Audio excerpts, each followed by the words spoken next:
have done better than this. Please, I'll be strong. I'm finding it hard to resist. Just show me what I'm looking for. Save me, I'm lost. Lord, I've been waiting for you.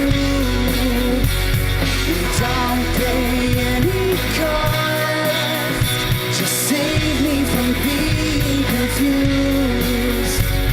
Just show me what I'm looking for. Show me what I'm looking for. Oh Lord.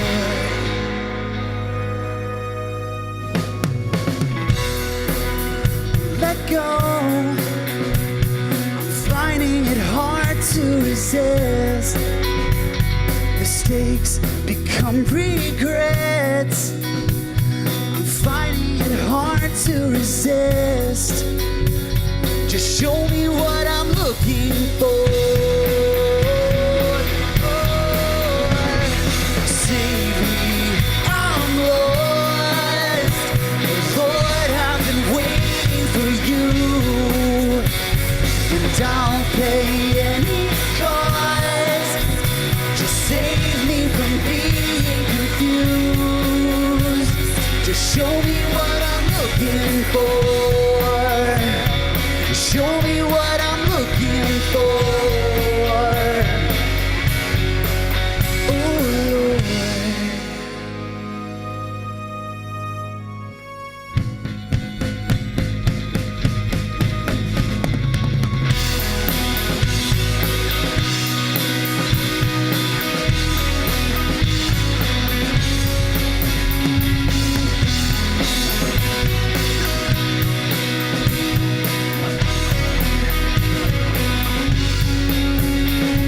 Show me what I'm looking for.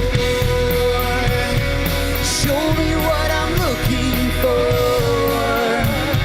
Show me what I'm looking for. Save me, I'm lost. Oh Lord, I've been waiting for you. I'll pay any cost. Just save me from being confused. Wait, I'm lost.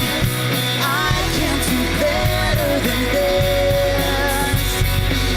He'll pay any cost. Just save me from being confused. Just show me what I'm looking for. Show me what I'm looking for. Show me what I'm looking for. Show me what I'm looking for. Oh Lord.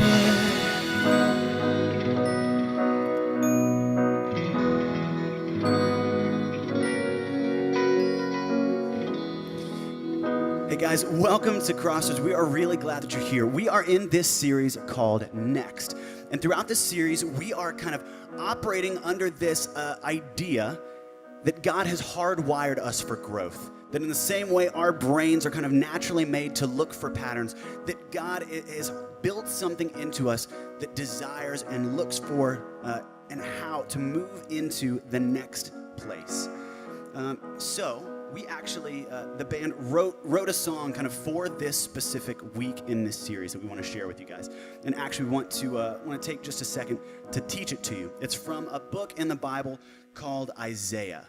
And in this book, it's basically God's encouragement to his people, saying, hey, if you look for me, you are going to find me. If you really seek earnestly and honestly, hey, I'm going to show up. So I want to teach you guys this song. Why don't you guys stand up?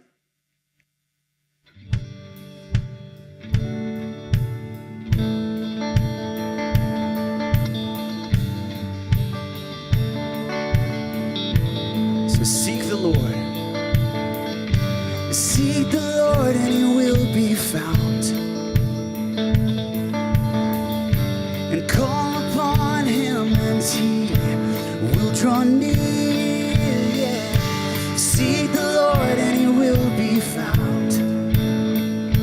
He shows us mercy and compassion. Sing out with me again. Seek the Lord. Seek the Lord and he will be found. Call upon him and he will draw near, yeah. Seek the Lord and he will be found. He shows us mercy and compassion. Whoa.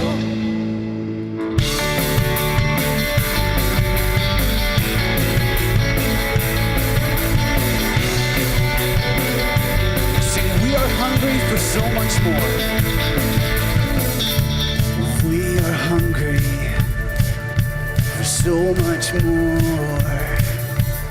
Nothing we have satisfies. We are thirsty.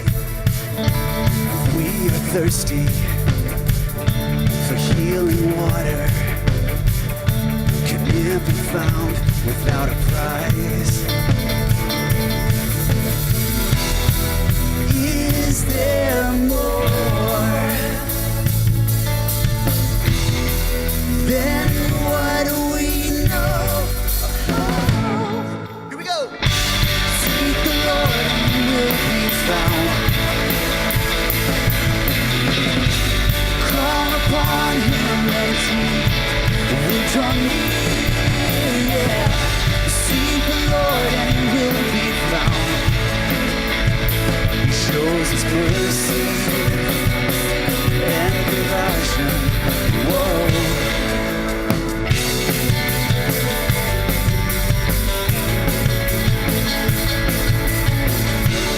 We are waiting for so much more. We're working harder every day. We are searching for deeper meaning. Help us understand your ways. Is there more? Is there more than what we know? Oh. Seek the Lord and he will be found. Call upon him and he will draw near, yeah. Seek the Lord and he will be found. He shows us mercy and compassion. Whoa. Can we find joy in this lifetime?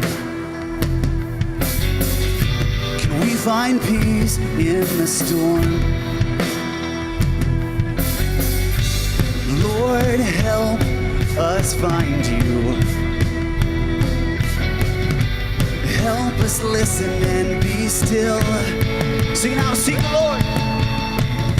Seek the Lord and he will be found. Call upon him and he will draw near.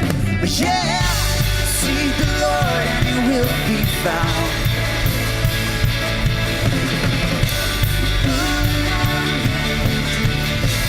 We'll draw near, yeah. Seek the Lord and he will be found. He shows us mercy and compassion. Whoa, whoa.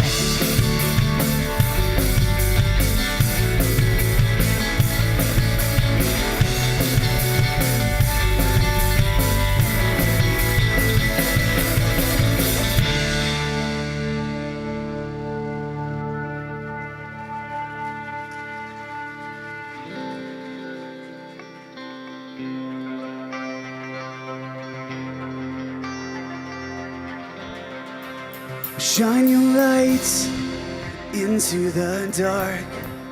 Speak your truth into my heart. I wanna know who you are. Shine your light. Shine your light into the dark. Speak your truth into my heart. wanna know who you are. Open my eyes so I can see you. Open my ears so I can hear you. I give my heart to you. Wanna know who you are. I wanna know who you are. Show me who you are. Shine your light into the dark. Speak your truth into my heart.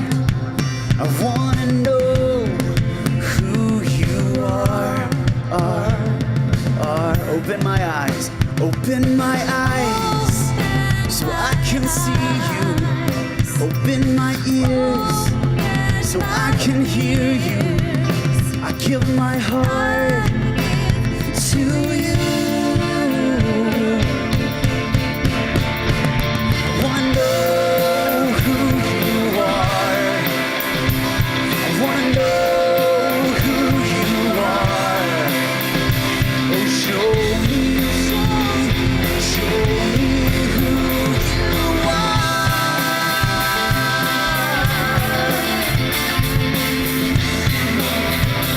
Show me who you are. Who you are. Open my eyes so I can see you. Sing it out, open my ears so I can hear you. I give my heart to you. Open my eyes so I can see you. Open my ears so I can hear you. I give my heart to you. I know who you are. I wanna know who you are. Oh, show me who you are. I wanna know who you are. I wanna know who you are. Oh, show me who you are.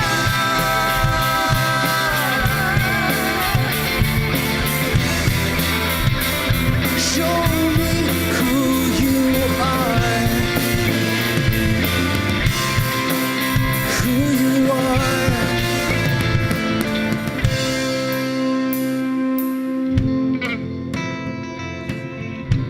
God, we thank you that you are in the process of revealing yourself to us.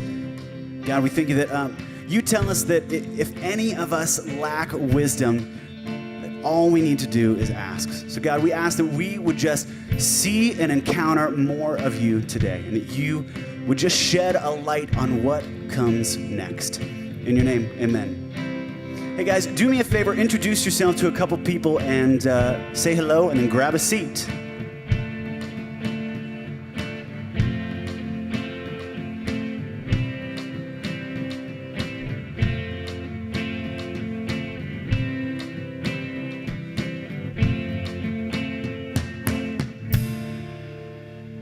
Everybody.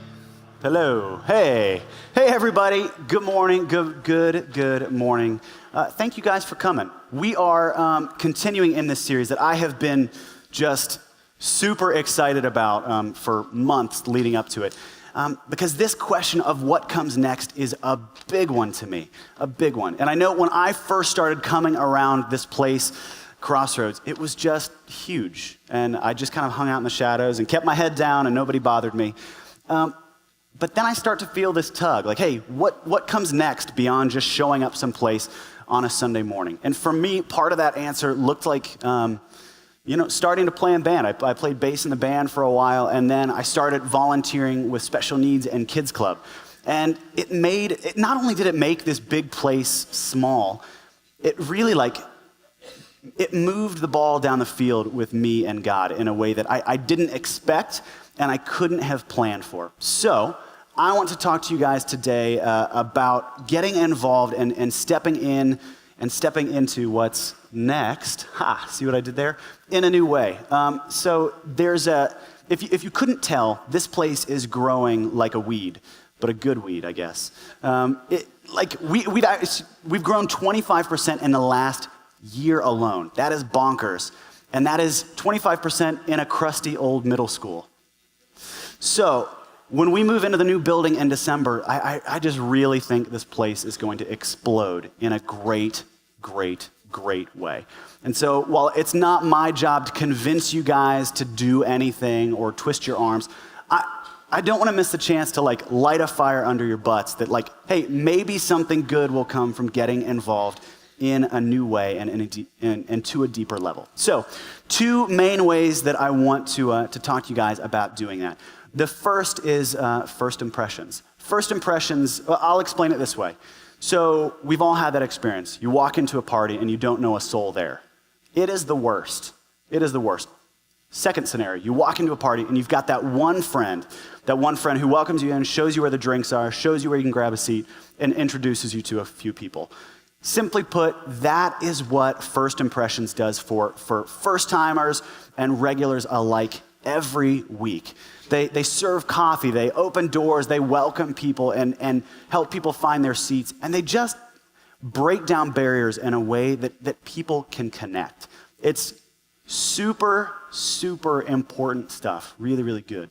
The second is with Kids Club. And Kids Club is amazing. How many parents in here have kids in Kids Club right now? Yeah, that's right. A lot of you. There are a lot of kids around here. Yes, this is Mason. I know, it happens. But Kids Club volunteers get this idea that every family kind of has its own unique story. And Kids Club volunteers have a chance of communicating this story, then the story of God, in a way that's custom designed for your kids. Whether it's through the CD that was released last week or fun videos that you've seen shared on Facebook, Kids Club is amazing. And it's every ounce of excellence that you see in this room. It's just custom designed for your kids in a way that Brian's motorcycle stories, made up words, and bathroom humor just won't be. So we would encourage you guys, we want help in Kids Club. We want people that aren't Bible experts, just people that care about seeing family stories connected to God's story in just a practical and tangible way. So I want to pause, do a special call out to men in this room. Dudes, fathers, guys, hombres, whatever.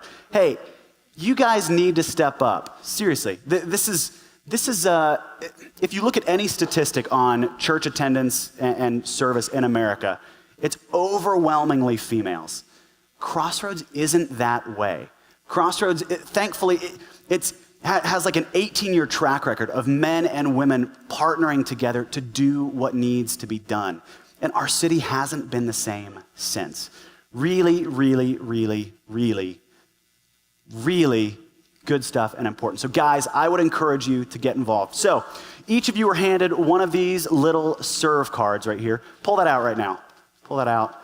Start writing your name, your phone, and your email on that bad boy. And if you're feeling any kind of nudge, hey, you know what, I have some time that I could give, or I feel like God might want me to get involved in Kids Club or in FI or elsewhere, hey, it's important. Just sign your name and check one of those boxes.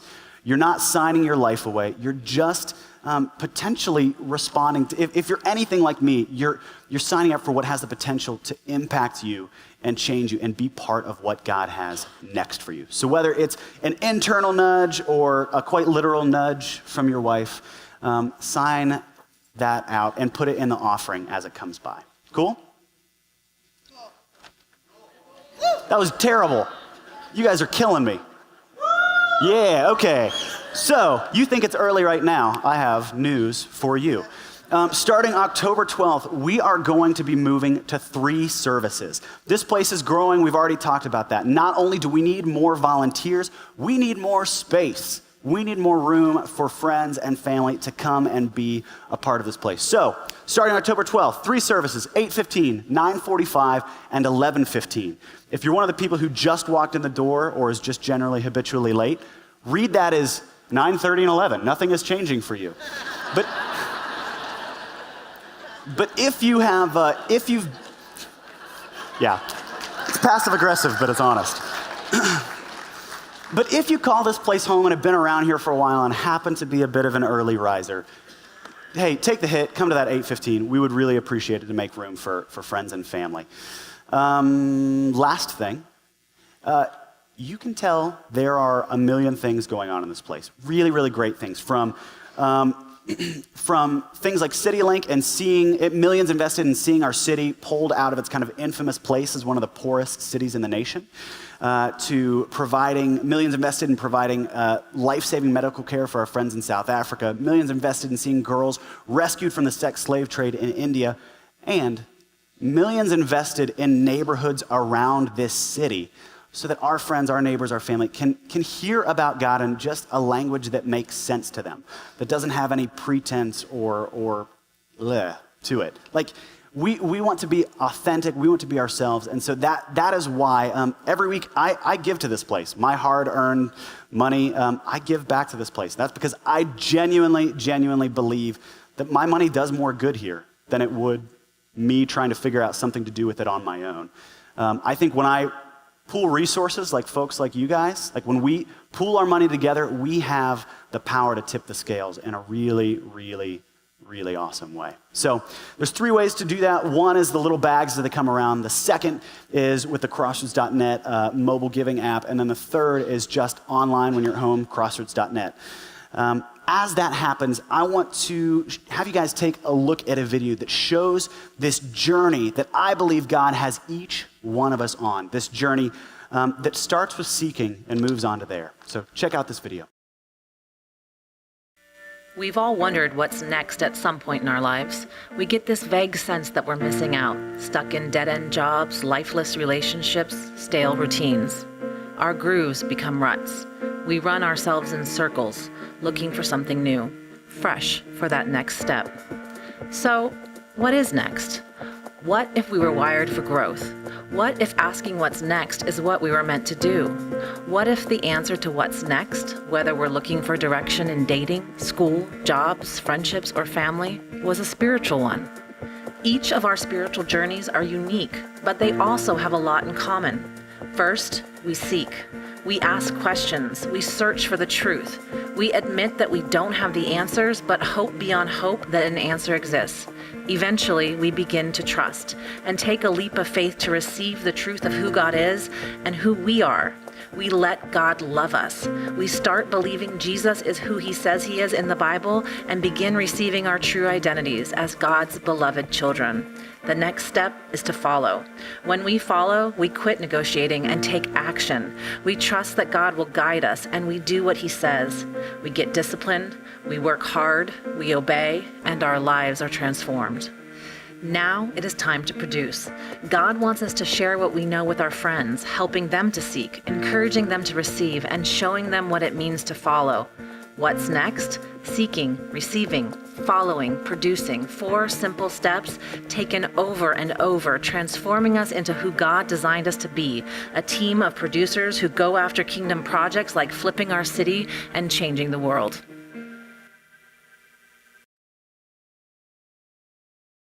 Yeah, good morning. It is a very, very clear path to growth. The first step, is to seek. I love this model because I am a lifelong seeker. Good morning, everyone. My name's Mark. I'm the campus pastor. Thanks for joining us this morning.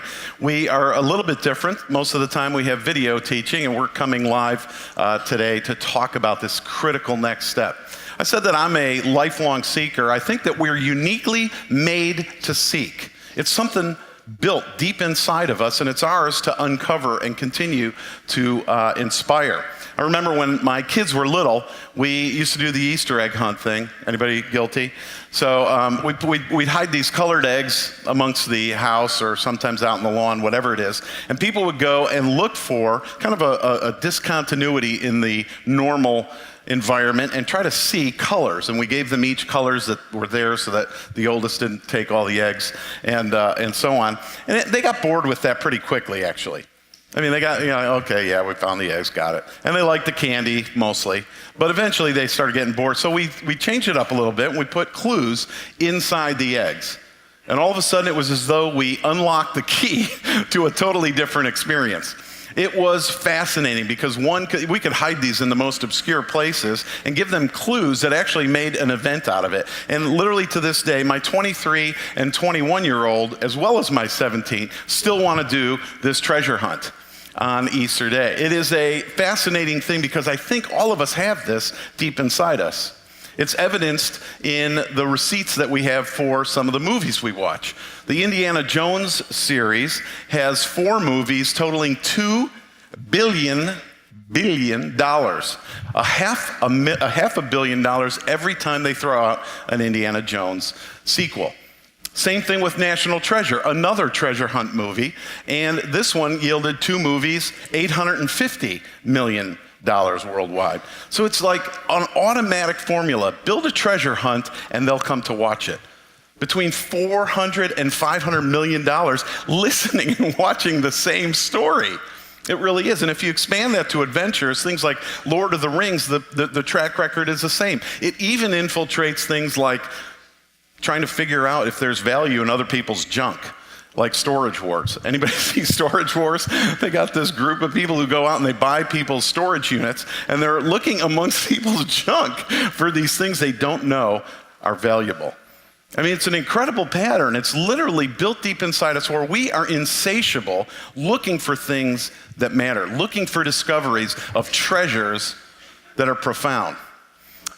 It's even real life now. There's a guy named Forrest Fenn, how about that for a name, who a handful of years ago, 5-10 years ago, got sick. And he was a pretty wealthy guy, and he decided he was going to actually create a real life treasure hunt. So he put between $1 and $3 million of gold dust, I don't even know what that means, gold dust and gems in a literal treasure chest. Take a look at this. There's a guy, and I don't know if this is a picture of the site that he buried it, but north of Santa Fe, there is a treasure box that is hidden with gems and gold. People are responding. I got bored after like the 8th, 9th, or 10th Google page that listed all the different stories that are about it. He put together 9 clues. He buried them in a poem, so he thinks he's kind of artistic here. And there are people who are going out and doing everything they can to dig up this treasure. It's an incredible admission that there's something inside us that always wants to find something more, something deep. Jesus even capitalized on it. He wrote in Matthew chapter 13 an incredible story. He's talking to us about what heaven is like, what the kingdom is like. He says, the kingdom of heaven is like a treasure hidden in a field. When a man found it, he hid it again, and then in all of his joy went and sold everything he had, and he bought that field.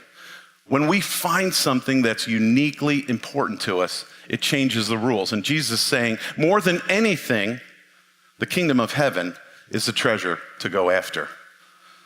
And that's the case. If I find something, if it's actually true, if it could be true, that there is a God and that God wants intimacy with me and that God wants me to find him, it changes the rules. It changes everything. The largest selling book of all time is the Bible by an enormous amount, an enormous fashion. And guess what the second biggest selling book of all time is? The Purpose-Driven Life. The Purpose-Driven Life, a little code hand field guide, so to speak, written by a pastor down in Southern California. And both of them are saying, hey, this is how you can find something that matters. The 2 biggest selling books of all time. And the amazing thing is that if we take a step back, say, God, why don't you just give me a map? Give me the freaking treasure map, and in a year, I'll do as much of the stuff that you want me to as I possibly can, and I'll end up in the right place. That's what I'd like. I always get, goofy whenever I remember. I've not changed jobs too many times, but I remember when I did, I was just like, God, just tell me what the right thing is. I just want to go to the right one, whatever's right.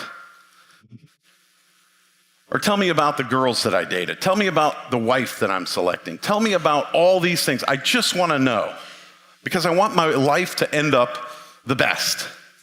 And generally, he's saying it's not about the treasure map and it's not about that sunken treasure. It's actually something much, much deeper. It's about the intimacy and the journey with me. That seeking goal changes everything. And if there's one thing that I want you to do today, it's to seek, to embrace this seeking nature lifelong, because only seekers find what they're looking for. Only seekers find what they're looking for. It's our chance to set a course that says, I'm going to live differently and I'm going to bullishly put my time, energy, my heart, my resources, I'm going to put everything behind finding what I'm looking for. And I'm going to hopefully talk today in a way that says it's finding the next step with God. So whether you're at the very beginning and you're one of the people that Brian last week talked about, maybe you're an agnostic, maybe you haven't yet made the decision, maybe you're even atheist, maybe you've not yet made a decision that you know where God is. You know, a couple months ago, we gave you little clickers and did some inventories in a focus group that's a little bit larger, and about 23% of our Mason community said, we're not sure about Jesus, we don't know if he's really God, and we don't know if he's really the only way to God. We welcome seekers. That's what this church is about hunting after a treasure that makes all of our life different. So our mission is connecting seekers. Our Crossroads mission is about connecting seekers to a community of growing Christ followers. Growth is in our DNA, and we believe everything changes when we connect seekers and we all grow together to change the world.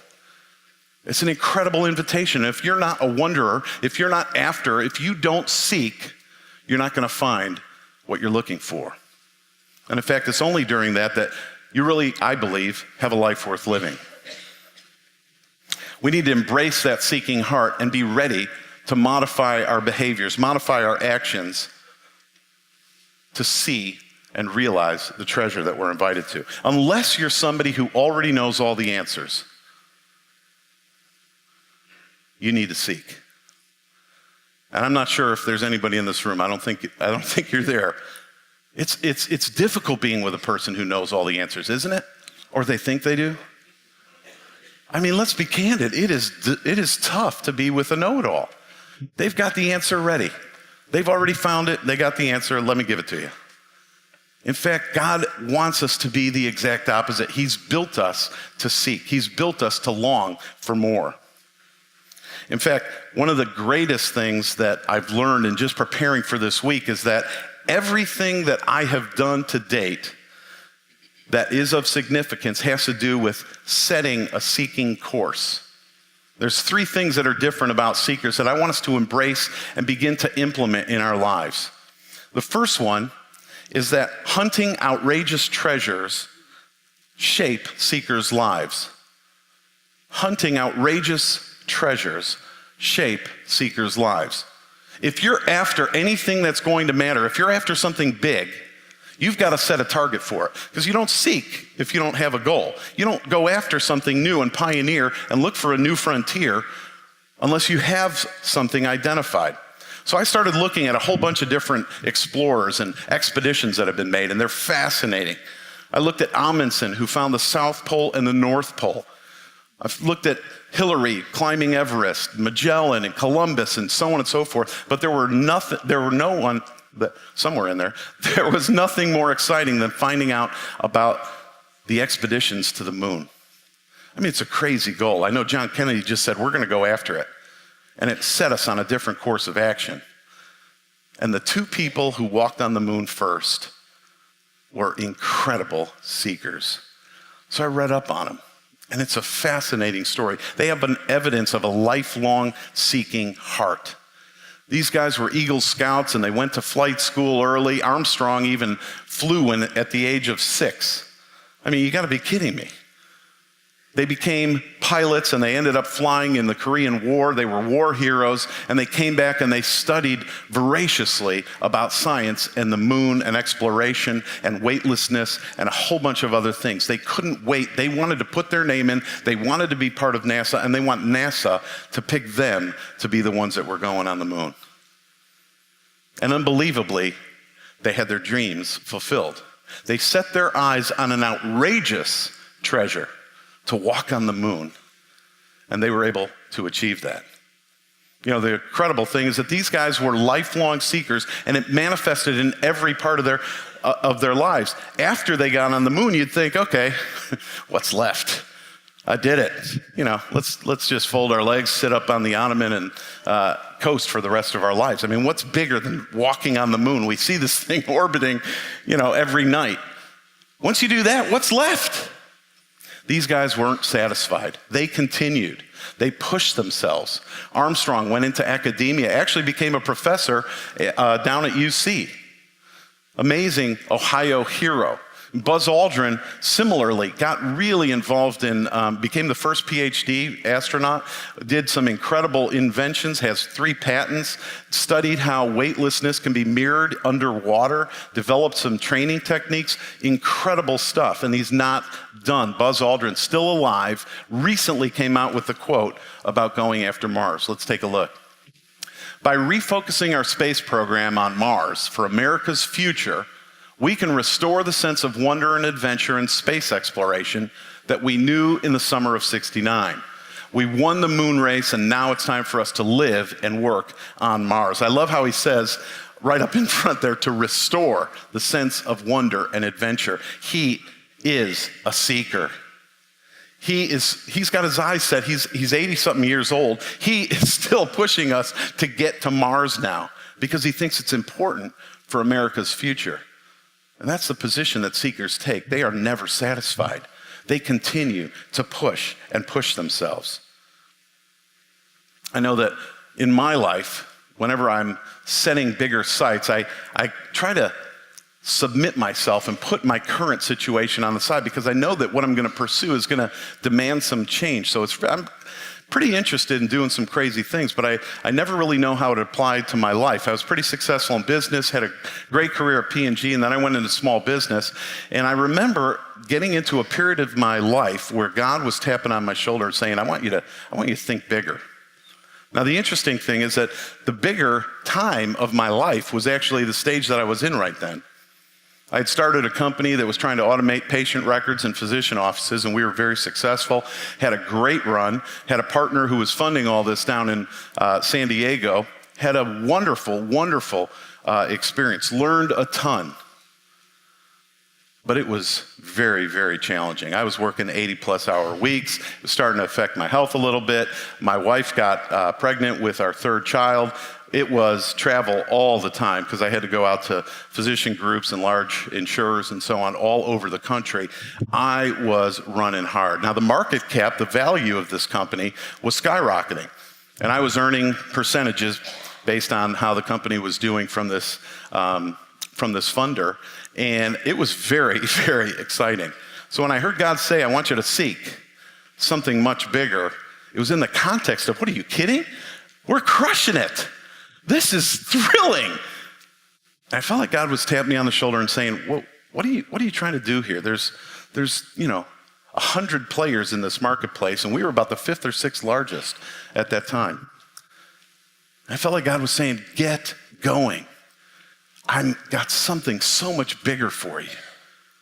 I'm like, well, what's bigger? And I really didn't even know. I couldn't put my finger on it. And of course, it wasn't going to be my idea. It wasn't going to be something that I was thinking about business-wise. It was going to create certain profit.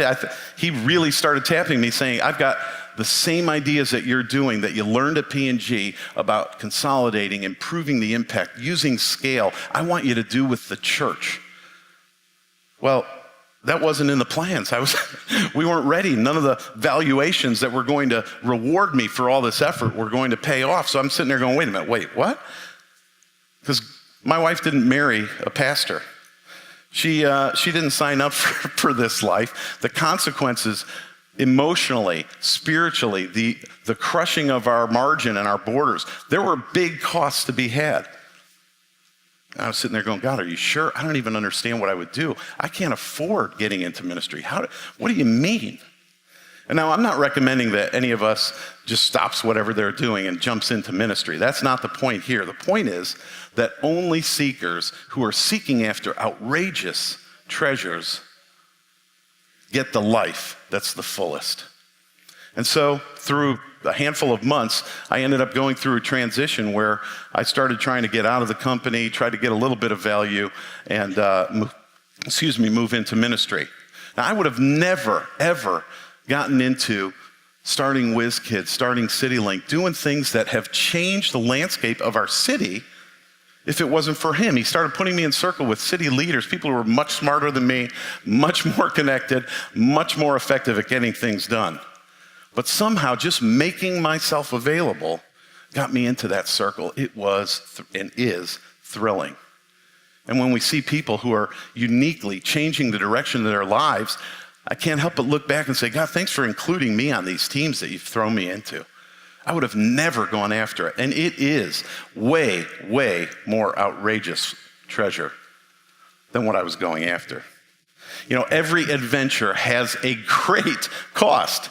If you think about it, going to the moon, it was somewhere close to $2 billion at the time. If you look at all these other things, Lewis and Clark had to go to Jefferson, get some money allocated. It was just over and over. Every expedition that I looked at, people had to allocate enormous resources. But it was worth it. It's worth paying the cost to seek. In fact, that's a second thing that's very distinctive about seekers, is that only seekers are willing to pay the cost. There's going to be uncertainty. There's going to be struggle. There's going to be cost. And so you go in knowing this is going to cost me, but the treasure is so much more important. The guy who hid the treasure back in the ground sold everything and bought the field because he said, if I find it, it is worth everything. It changes every rule. I am willing to lay out and do everything to get this treasure in this field. The kingdom of heaven is like that. It's that significant. It's that important. And so when we went into ministry, one of the major costs was I needed to believe everything that I was going to be supporting. And so there were a number of questions that I hadn't really fully tackled. And I'm sure you guys are at that place too. You know, do we believe everything that we're supposed to believe? And what if something doesn't seem like it actually materialized? So for me, paying the cost of going into ministry was going to have some very, very tangible and specific implications. One of the most significant that I still deal with is the whole area of healing. You know, it talks all over Scripture that God heals, and that if we have the faith of a tiny mustard seed, we can impact a mountain. Well, how's that work when you're praying for someone to be healed and that doesn't materialize? How do I apply that learning? How do I understand that? It's an amazing challenge for me, and it hits very, very close to home with my wonderful and beautiful wife, Lori.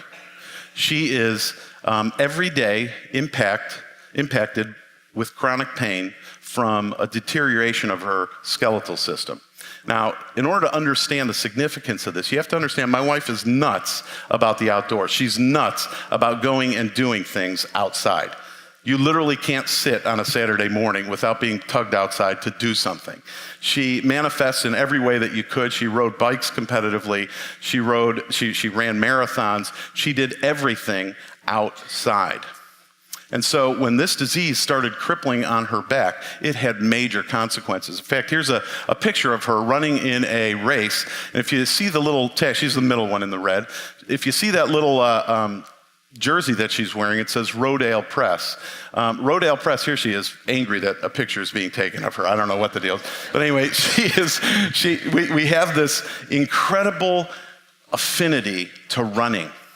She would run 12, 15-mile runs in the middle of the week. She just loved it.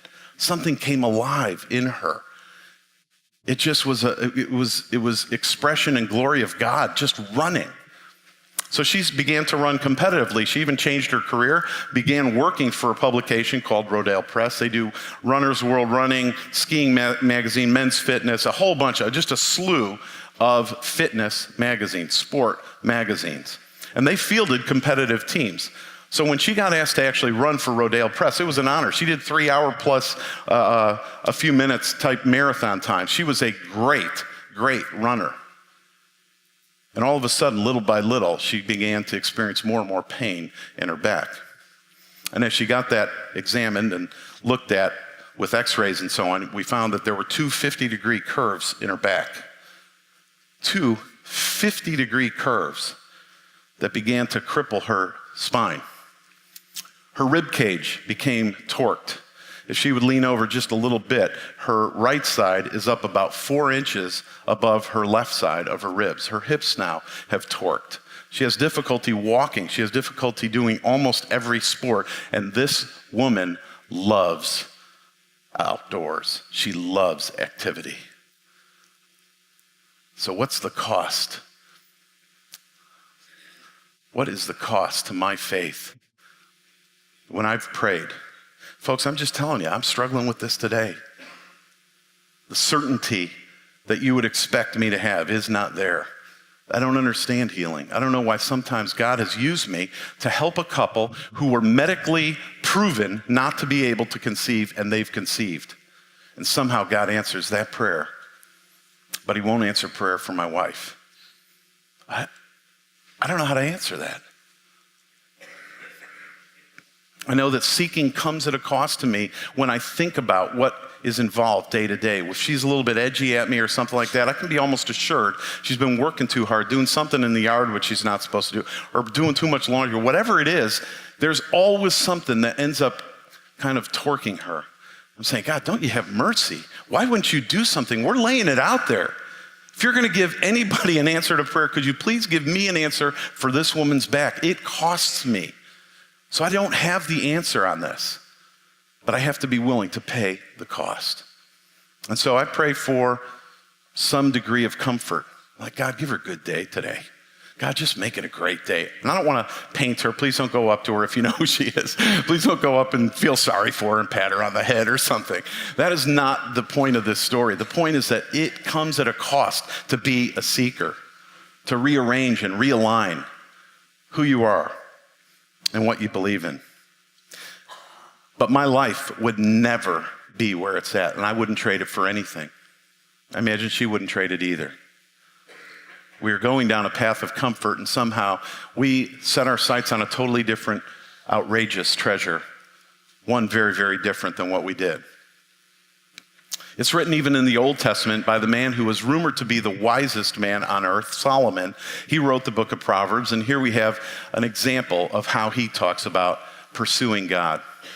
He says, "Good friend, take to heart what I'm telling you. Collect my counsels and guard them with your life.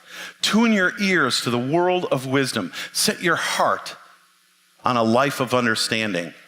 Let me read that again. Set your heart on a life of understanding.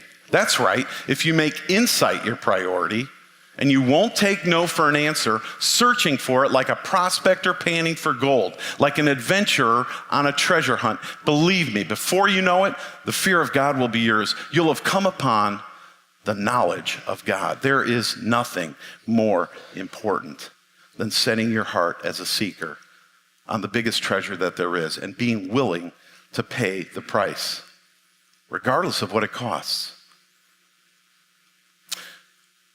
I know a lot of us are captivated with the debate between science and God as though somehow those two fight each other. But if that's your place, if you're just starting out your adventure and you're not sure, and science versus God is one of your gigs rather than God giving you science and actually revealing himself, I encourage you to stay on it. Talk to someone.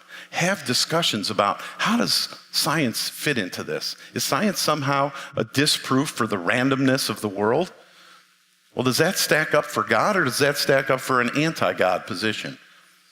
Is there something about the created order that uniquely points you towards something having at least some kind of an intelligent design? Stay on the subject. Read some books. Meet with some friends who are expert in this, if that's what your gap is. Whatever the place is that God has in front of you to set a new next step, go after it.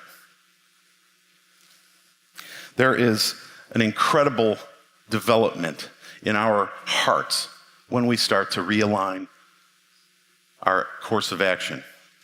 There's a guy named Millard Fuller who Brian mentioned last week. He started the movement called Habitat for Humanity. This guy is fascinating. He came up with a quote that I thought was so provocative, it ended up having me look at him, his life, and how he got to the place that he got. It wasn't just the quote that captivated me. This guy's life was fascinating. And Millard said this very famous quote that Brian brought up last weekend. He says, "It's easier to act your way into a new way of thinking than it is to think your way into a new way of acting." Let me say it again. It's easier to act your way into a new way of thinking. I think that's just brilliant. As I started to reflect about that, I said, what did that mean to this man? How did he come upon this? So I started paying attention to his story, and his story is phenomenal. This guy was in law school, needed some money. He was married, and he thought, okay, I'm going to start a business with a friend. So he starts a business with his friend, becomes hugely successful. He becomes wealthy while he's going to law school doing this other business. So A, yeah, the guy's probably real smart, and he's going to be successful here. Something's going on. But B, the costs that he was paying became outrageous. His health started deteriorating. His home life became a shambles, and his wife and kids left him. And he knew that this wasn't the trajectory that he was interested in. He was like, there's no way I'm going to be able to make my life work, to make my life matter, doing what I'm currently doing.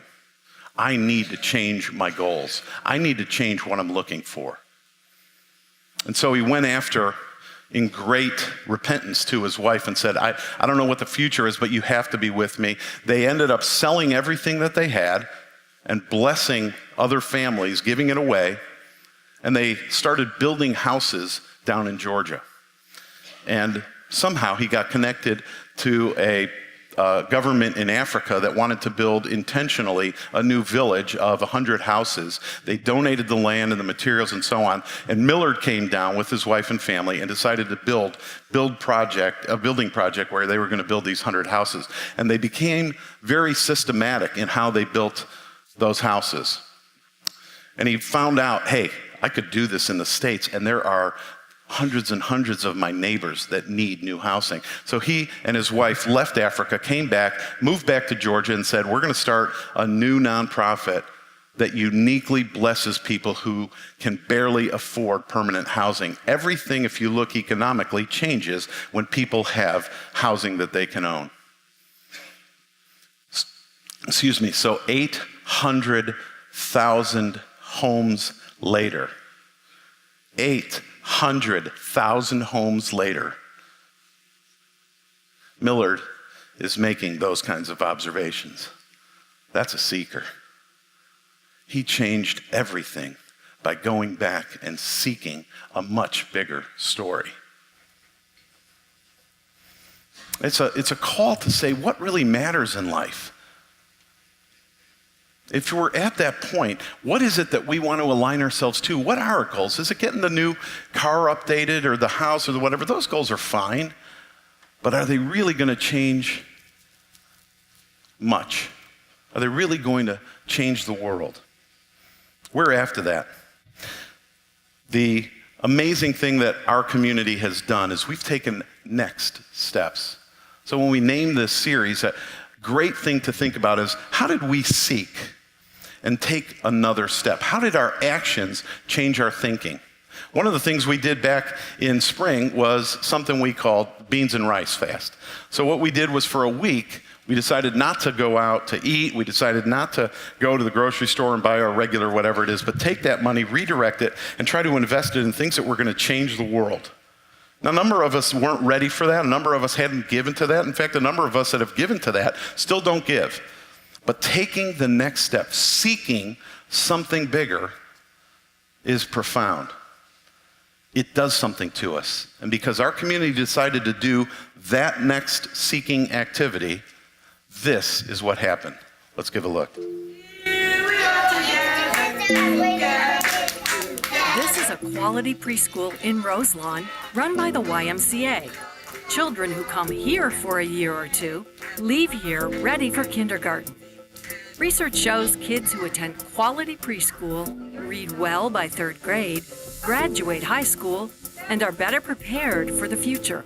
The Preschool Promise is an independent initiative to help all families pay for a quality-rated preschool experience for their 3- and 4-year-olds. Which one is all, Lavarian? Very good. Lavarian, in the blue striped shirt, will start kindergarten this fall. He's here because his guardian, his grandfather, knows preschool is important. Quality preschool is expensive. Lavarian's grandpa could not afford to send him here full-time on his own, but Lavarian was able to receive a scholarship from the Preschool Promise pilot, funded by a donation from Crossroads Church. Trying to get you this week to do a beans and rice fast. Church members ate rice and beans for a week and donated what they saved on food. The Crossroads donation funded 34 preschool scholarships, including the one for Lavarian. For him to have a good life. Because I'm not going to be around all the time. So I want him prepared to be independent and, to be able to care for himself. Preschool is the foundation of every child's success. Preschool today, success tomorrow. I love that. Yeah.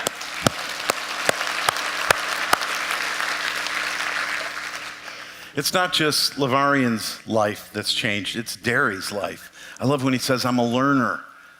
We're tapping into this seeking heart, and as a result, when we seek with our finances, lives change. It's that straightforward. The third thing that seekers do is that we arrive in new frontiers when we seek. Only seekers arrive in new frontiers. So first, it's setting that destination. Secondly, it's being prepared to pay the cost. And thirdly, it's looking for and getting to and being able to act upon the new frontier when we get it. It's not okay just to find it and then not act upon it. As we find the new frontier, we need to be ready to take the next step. Interestingly, I have a friend of 13 or 14 years. It's Andy Ryder, happens to be our music leader. And this guy has gone through more in his young years than I have in my older years. This guy lost his mom at an early age. He lost his sister at an early age, both to cancer. And then he lost his nephew, his brother's son. 3 major life-changing events, all packed in a very short number of years. And Andy wasn't satisfied with the answers that he'd been hearing, wasn't satisfied with a topical search for God. He said that he was going to give it all away and he was going to go after God in a totally new way. And he ended up taking a trip to South America. He took his bike and very little else and just headed south. And he drove himself all through, aiming at Argentina. And the crazy thing is he wrote things down as he was making this trip, and he told me one of them this week. It was amazing insight. He says, unless we're ready to give away and give up who we are now, we can never become what we're supposed to be. We can never become who we can be without giving up and being ready to risk where we are today. So I want to ask him just a little bit more about this trip. So let's give a great warm welcome to our music leader and my dear friend, Andy Ryder.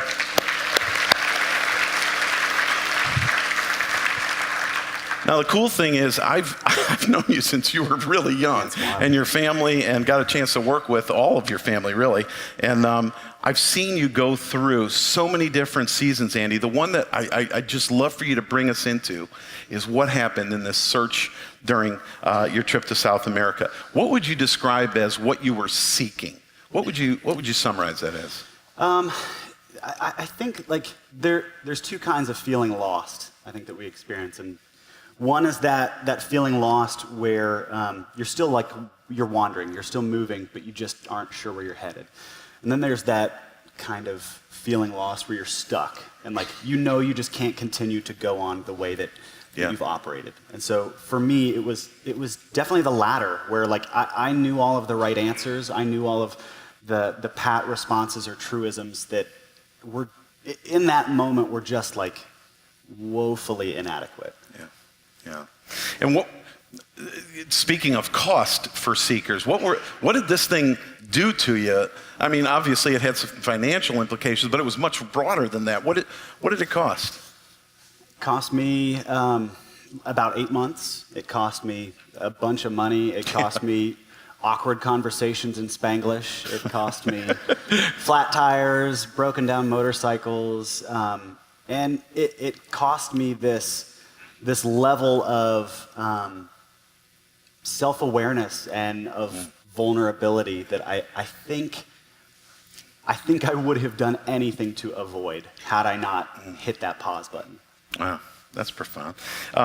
So now, coming up afterwards, what would you say is the new frontier you've come to, or that you're moving toward as a result of this? This wasn't that many years ago. No. There's probably a dozen ways that I could answer that, but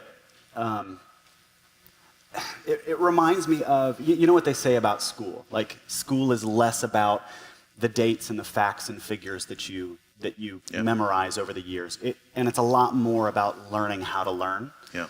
And I feel like for me, that time away was God reminding me and teaching me, maybe for the first time, that sunk in. Like, hey, I need you to learn how to learn. I need you to learn to put other things on hold that you thought you were entitled to or that you expected for your life. I need you to put those on hold for a while because I have things to show you.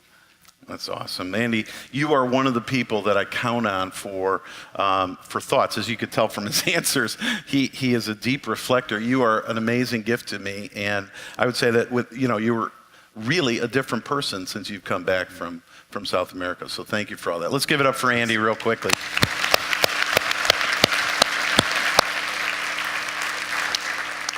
My life has been forever changed by friends like Andy. My life has been changed by people who are seekers. My life has been changed by willing to take the next step.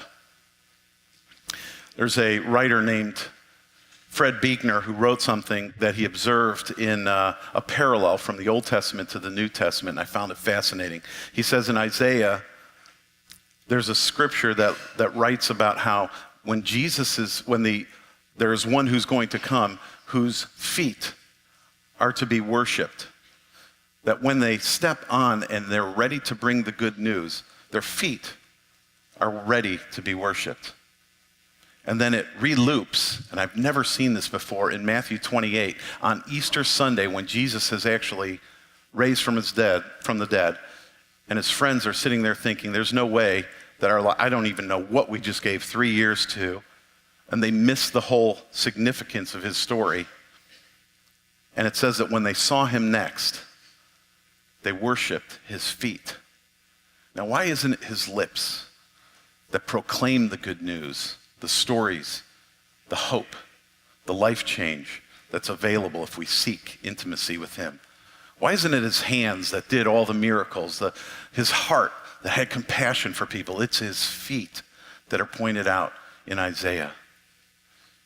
It's his feet that were worshiped when his friends saw him raised from the dead. I believe that it's the amazing thing that he did the day after he cried out to his dad and said, would you give me anything but what I'm supposed to do next? He didn't want to do that, but his feet walked up to that mountain. His feet were nailed to the cross. His feet were the ones that conquered and walked out of that grave. And I think the parallel for us as seekers is exactly that. It's an invitation to take the next step. So I'm going to invite Andy and the band to come out here, and I'd like to take 30 seconds, maybe a minute, and just reflect on what the treasure is, what the next step in your seeking is supposed to be about. If you've never taken the step to follow him, if you've never taken the step to go through the rigor of asking the questions, this might be the time.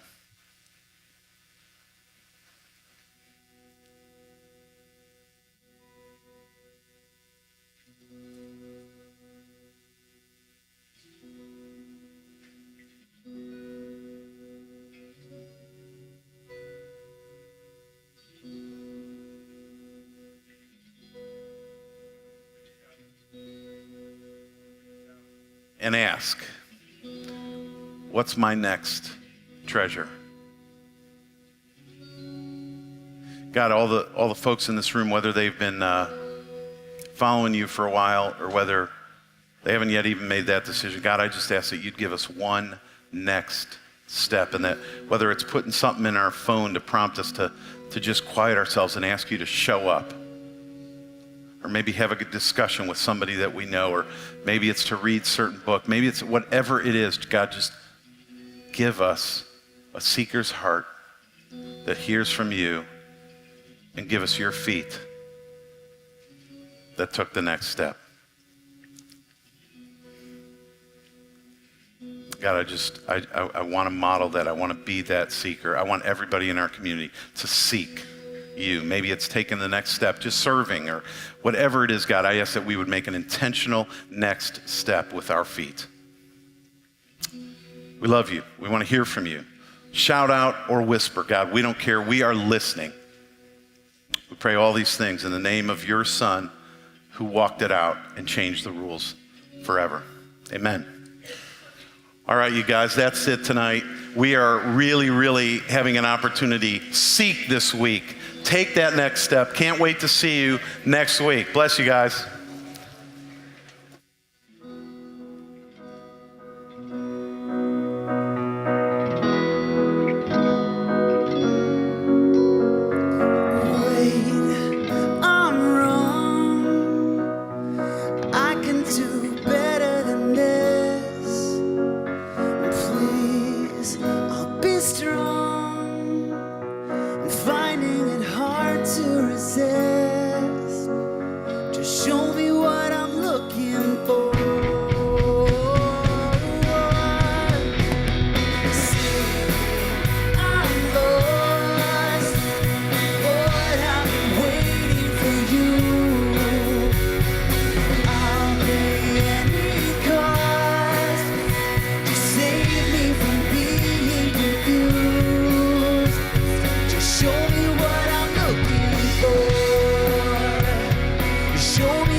Mistakes become regret. I've learned to love abuse. Just show me what I'm looking for. Save me, I'm lost. Lord, I've been waiting for you.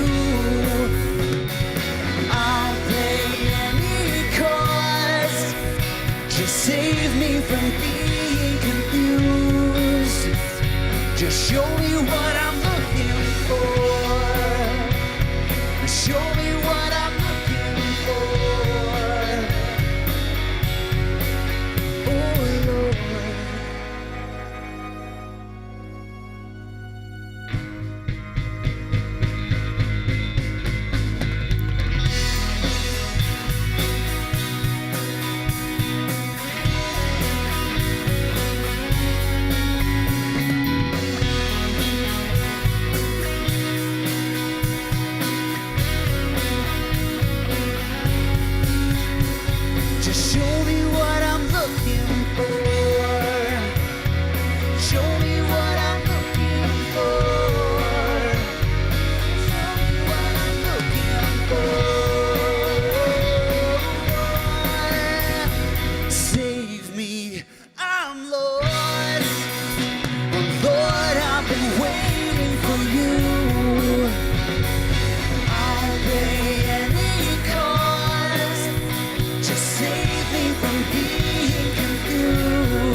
Show me